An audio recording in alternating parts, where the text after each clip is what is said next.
अभी होली का त्योहार था और मैंने कहीं नहीं पढ़ा कि किसी मुसलमान ने यह कहा हो कि हम सद्भावना बिगाड़ना चाहते हैं या होली के त्योहार में व्यवधान पैदा करना चाहते हैं। लेकिन इसके बावजूद भी तमाम ऐसे बयान आए जिसके चलते समाज में दरार पैदा हुई, रिश्ते खराब हुए। सर, एक बिहार के विधायक हैं और एक उत्तर प्रदेश के विधायक हैं। इन दोनों लोगों ने यह कहा कि मुसलमान अपने घर में कैद हो जाए होली पर। उत्तर प्रदेश के एक मंत्री ने कहा कि जिनको रंगों से नफरत है वो हिंदुस्तान छोड़ रहे हैं।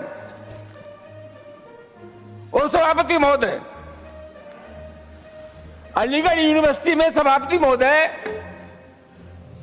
पहले होली का त्योहार नहीं होता था, परमिशन नहीं मिली। अब जब वहां अनुमति नहीं मिली, बाद में अनुमति मिल गई थी, तो वहां के एक जनप्रतिनिधि ने कहा कि जो इसका विरोध करेगा उसको मुंह पर पहुंचा देंगे। सभापति जी, कानून का राज है या जंगल का राज है? इस प्रकार की जो भाषा बोली जाती है वो किसी भी कीमत पर इस देश की सेहत के लिए ठीक नहीं है। और मैं बहुत अफसोस के साथ ये कहना चाहूंगा कि बीजेपी की सरकार है, बीजेपी का कोई जिम्मेदार नेता या कोई मंत्री इस सब चीजों का प्रतिवाद नहीं करता। यह नहीं कहता कि इस प्रकार की जो भाषा बोलते हैं उनसे हमारा कोई संबंध नहीं है। तो क्या हम मान करके चले कि इस प्रकार के जो तत्व है उनको सरकारी संरक्षण प्राप्त है या इनको भाषा अच्छी लगती है?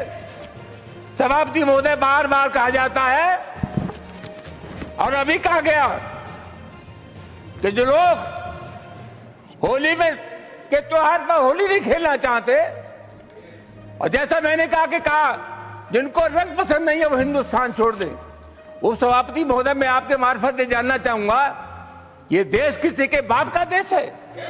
हिंदुस्तान में विभिन्न जातियों के धर्मों के लोग रहते हैं। इस देश की मिट्टी पर जितना अधिकार हिंदू का है उससे कम अधिकार हिंदुस्तान के मुसलमान का है। राष्ट्रीय आंदोलन में हिंदू, मुसलमान, सिख, ईसाई सब लोगों ने तिरंगे झंडे के नीचे एक कौम बनाई। आखिरी मुगल बादशाह जफर, उसके बेटों का सर कलम कर दिया गया, बादशाह जफर के पास भेज दिया गया और अंग्रेजों ने कहा दमदमे में दम नहीं, अब खैर मांगो जान की। यह जफर, ठंडी पड़ी अब तेग हिंदुस्तान की। बूढ़े बादशाह जफर ने कहा गाजियों में बू रहेगी जब तक ईमान की, तक से लंदन तक चलेगी तेग हिंदुस्तान की। सभापति महोदय, कौन है इसका ठेकेदार? हर बात में एक तो ये बीजेपी के लोगों का तकिया कलाम हो गया है सभापति महोदय कि मुसलमान, इनमें बाबर का डीएनए है। उप सभापति महोदय, मैं जानना चाहूंगा कि बाबर का डीएनए मुसलमान में है। हिंदुस्तान का मुसलमान तो बाबर को अपना आदर्श मानता नहीं है, वो तो मोहम्मद साहब को अपना आदर्श मानता है, सूफी संतों की परंपरा को अपना आदर्श मानता है।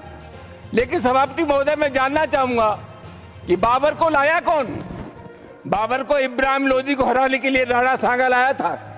तो मुसलमान तो बाबर की औलाद हैं और तुम गद्दार राणा सांगा की औलाद हो, ये हिंदुस्तान में तय हो जाना चाहिए।